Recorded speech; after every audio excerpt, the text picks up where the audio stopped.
वो व्यक्ति जिन्हें कुणाल काका कहता था रोज की तरह अपने काम करने लग गया और तभी उनकी नजर एक पैकेट पर पड़ी।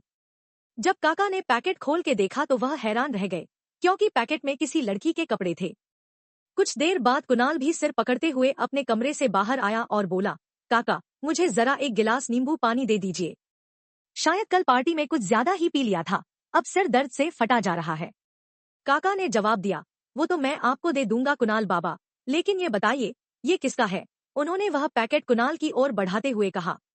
कुणाल ने पैकेट खोला और अंदर देखकर हैरान रह गया। उसे कुछ समझ नहीं आ रहा था। वह सोच ही रहा था कि इतने में काका नींबू पानी लेकर आ गए। कुणाल ने पानी लिया और अपने कमरे में चला गया। अपने कमरे में जाकर उसने जैसे ही अलमारी खोली, वह और भी ज्यादा हैरान रह गया। उसकी फेवरेट ब्लू टी शर्ट वहां नहीं थी। तुरंत ही उसने काका को बुलाया और हल्के गुस्से में कहा, काका मैंने आपसे कितनी बार कहा है कि मेरी ब्लू टी शर्ट को यहाँ वहां मत रखा कीजिए। अब बताइए मैं आज क्या पहनूं?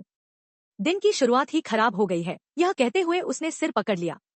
उसकी हालत देखकर काका ने उसे तुरंत सिरदर्द की दवाई दी और बोले, कुणाल बाबा ऐसा हो ही नहीं सकता। मैंने कल शाम ही वो टी शर्ट अलमारी में रखी थी। कुणाल ने गुस्से में कहा, तो फिर कहाँ है? यहाँ तो नहीं है। आप पूरे घर में एक बार देख लीजिए, शायद कहीं और रख दी हो। काका उसकी बात सुनकर चले गए, लेकिन कुणाल अब पिछली रात के बारे में सोचने लगा। अचानक उसे कुछ याद आया। उसने तुरंत अपना लैपटॉप निकाला और घर में लगे सीसीटीवी कैमरों की फुटेज देखने लगा। रात के 11 बजे तक की फुटेज में कुछ खास नहीं था, लेकिन जैसे ही उसने रात 11:30 बजे का समय देखा तो बाहर कुणाल की कार आकर रुकी। लेकिन उसमें से जो निकली उसे देखकर कुणाल चौंक गया। मिस कत्याल, उसने हैरानी से कहा। भले ही सोनम उसकी सेक्रेटरी थी, लेकिन वह उसे हमेशा मिस कत्याल कहता था।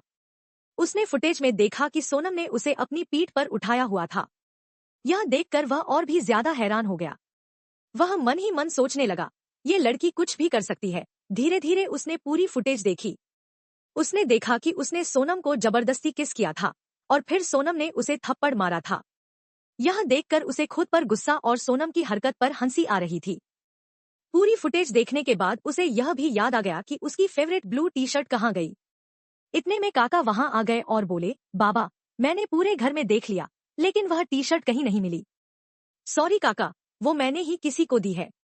अभी याद आया।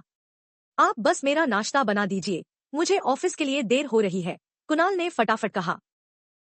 काका उसकी बात सुनकर मुस्कुराते हुए वहां से चले गए। लेकिन कुणाल अब अपनी कल रात की हरकतों के बारे में सोचने लगा। वह यह सोच रहा था कि अब वह सोनम के सामने कैसे जाएगा। अब भाई, ये सब करने से पहले सोचना चाहिए था ना।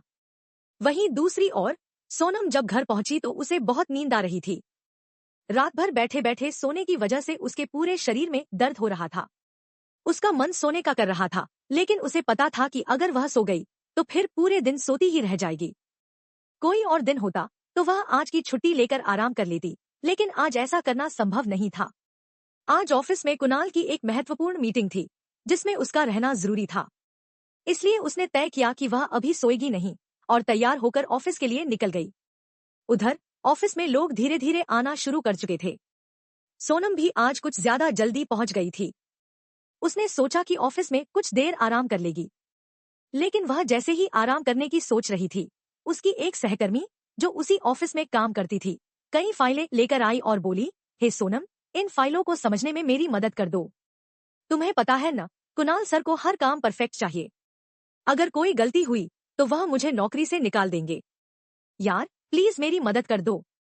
उसकी बात सुनकर सोनम हल्के से मुस्कुराई और एक फाइल उठाते हुए बोली, ठीक है बाबा, चलो देखते हैं इसमें क्या है। कुछ ही देर में सोनम ने सारी फाइलें देखकर उसे समझा दिया। ले बहन, अब तो सब समझ आ गया ना? सोनम ने आखिरी फाइल बंद करते हुए कहा। हाँ यार, अब समझ में आ गया। सच में अब मुझे पता चला कि कुणाल सर को तेरा काम इतना क्यों पसंद आता है। उसकी बात सुनकर सोनम ने बस हल्के से मुस्कुरा दिया और कहा, अच्छा चल, अब तेरा हो गया हो तो मैं अपने लिए कॉफी लेकर आती हूँ।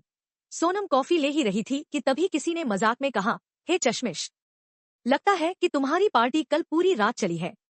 तुम्हें देखकर लग रहा है कि तुमने ठीक से सोया नहीं है। यह सुनकर सोनम को बीती रात की सारी घटना याद आ गई। वह बहुत कुछ कहना चाहती थी, लेकिन इस समय उसके पूरे शरीर में दर्द हो रहा था और उसका कुछ भी बोलने का मन नहीं कर रहा था। वह वहां से जाने ही वाली थी कि किसी ने फिर से वही सवाल दोहरा दिया। लेकिन इससे पहले कि वह कुछ कहती, सभी ने एक कड़क आवाज सुनी, यहाँ क्या हो रहा है? मैं आप सबको काम करने के लिए पैसे देता हूँ, न कि ऑफिस टाइम में गप्पे मारने के लिए। यह आवाज कुणाल की थी।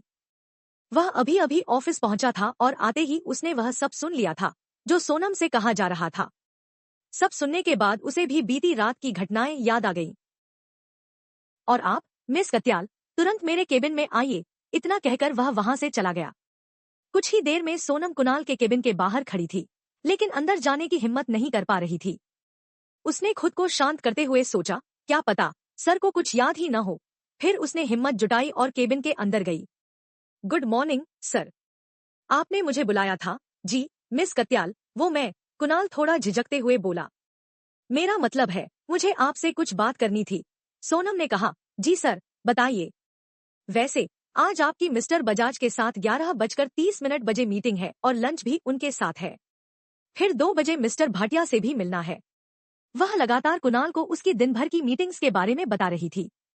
उधर कुणाल का गुस्सा बढ़ता जा रहा था। वह बीती रात की बातों को याद करके परेशान हो रहा था और इधर सोनम का रवैया ऐसा था जैसे कुछ हुआ ही न हो। लेकिन कौन बताए कुणाल को कि सोनम को सब कुछ याद है और वह बस वहां से जल्द निकलना चाहती है। तभी कुणाल ने तेज आवाज में कहा, मिस कत्याल, क्या आप कुछ देर के लिए शांत रह सकती हैं? शायद आप भूल रही हैं कि मैंने आपको यहाँ कुछ कहने के लिए बुलाया है, न कि आपकी मीटिंग शेड्यूल सुनने के लिए। जब कुणाल ने देखा कि सोनम उसे बोलने का मौका ही नहीं दे रही है, तो उसने थोड़ी तेज आवाज में कहा, मिस कत्याल, क्या आप कुछ देर शांत रह सकती हैं? कुणाल की बात सुनकर सोनम तुरंत शांत हो गई और बोली, सॉरी सर, अब मैं चुप हो जाती हूँ। आप बताइए, आपको क्या कहना है? उसकी बात सुनकर कुणाल ने गहरी सांस लेते हुए कहा, आई एम सॉरी, कल रात के लिए। यह सुनकर सोनम हैरान होकर उसे देखने लगी। उसने हिचकिचाते हुए पूछा, सॉरी, कल के लिए? मैं समझी नहीं। कुणाल ने कहा, कल जो हुआ। मेरा मतलब है, वो किस? सच कहूं तो मैं ऐसा कुछ करना नहीं चाहता था और मेरी वजह से आपको रात भर बैठकर सोना पड़ा। कल मैंने कुछ ज्यादा ही पी ली थी, इसलिए वो सब हो गया। इसके लिए प्लीज मुझे माफ कर दीजिए। उसकी बात सुनकर सोनम अब भी हैरानी से उसे देखे जा रही थी। उसके मन में बस एक ही सवाल था कि कुणाल को यह सब कैसे याद है। तभी उसने पूछा, कोई बात नहीं सर, मैं जानती हूँ कि कल जो कुछ हुआ वो नशे की वजह से था, लेकिन मेरी समझ में ये नहीं आ रहा कि आपको सब याद कैसे है। कुणाल हल्के से मुस्कुराया और बोला, वो क्या है, मेरे घर में कैमरे लगे हुए हैं। वैसे मुझे खुद भी कुछ याद नहीं था, लेकिन जब मैंने अपनी अलमारी खोली तो मेरी एक टी शर्ट और ट्राउजर गायब थे। जब मैंने फुटेज देखा तो सारी बातें याद आ गईं। वैसे आपको उस टी शर्ट में देखकर अच्छा लगा, लेकिन वो मेरी फेवरेट टी शर्ट है, तो आपको मुझे लौटानी पड़ेगी। सोनम तुरंत बोली, जी जी बिल्कुल, मैं कल ही आपको लौटा दूंगी। कुणाल मुस्कुराते हुए बोला, वैसे मिस कत्याल, मैंने कभी नहीं सोचा था कि आप इतनी स्ट्रांग है। आपने तो मुझे अपने कंधे पर ही उठा लिया था। सच में आप कमाल की हैं। सोनम हल्के से मुस्कुराई और बोली, थैंक यू सर, लेकिन मेरे अंदर अभी बहुत कुछ है जो आप नहीं जानते। यह कहते हुए उसने जम्हाई ली। उसके चेहरे को देखकर कोई भी बता सकता था कि वह कितनी थकी हुई है। कुणाल ने उसे इस हाल में देखकर पूछा, एक मिनट, क्या हुआ? आपकी तबीयत ठीक नहीं लग रही है। सोनम ने कहा, नहीं नहीं, मैं ठीक हूँ, बस थोड़ा सिर दर्द हो रहा है, शायद न सोने की वजह से। मैं अभी जाकर दवा ले लूंगी तो ठीक हो जाऊंगी। इतना कहकर वह वहां से जाने लगी। तभी कुणाल ने उसे रुकने को कहा। उसने अपने टेबल के ड्रॉअर से सिरदर्द की दवा निकाली और सोनम को देते हुए कहा, इसे खा लो और कुछ देर यहीं सोफे पर सो जाओ। पहले तो सोनम हैरान हुई, फिर मना करते हुए बोली, नहीं सर, मैं ठीक हूँ, बस दवा ले लूंगी तो ठीक हो जाऊंगी। लेकिन कुणाल ने उसकी एक न सुनी। उसने उसका एक हाथ पकड़कर उसे सोफे पर बैठाते हुए कहा, अभी मुझे आपके काम में किसी भी मदद की जरूरत नहीं है, लेकिन मीटिंग में आपकी जरूरत पड़ेगी तो मैं कोई रिस्क नहीं लेना चाहता। अगर आप उस समय सो गईं, तो मीटिंग का क्या होगा? यह कहते हुए कुणाल हल्का मुस्कुराया और वापस अपनी कुर्सी पर जाकर काम करने लगा। सोनम ने मन में सोचा, ये इतना बुरा भी नहीं है, और उसे देखते देखते सो गई। कुछ देर बाद केबिन में एक लड़की हाथ में कुछ फाइलें लेकर आई। उसने फाइलें कुणाल को देते हुए कहा, सर, इन पर साइन चाहिए। इतना कहकर वह एकटक कुणाल को देख रही थी।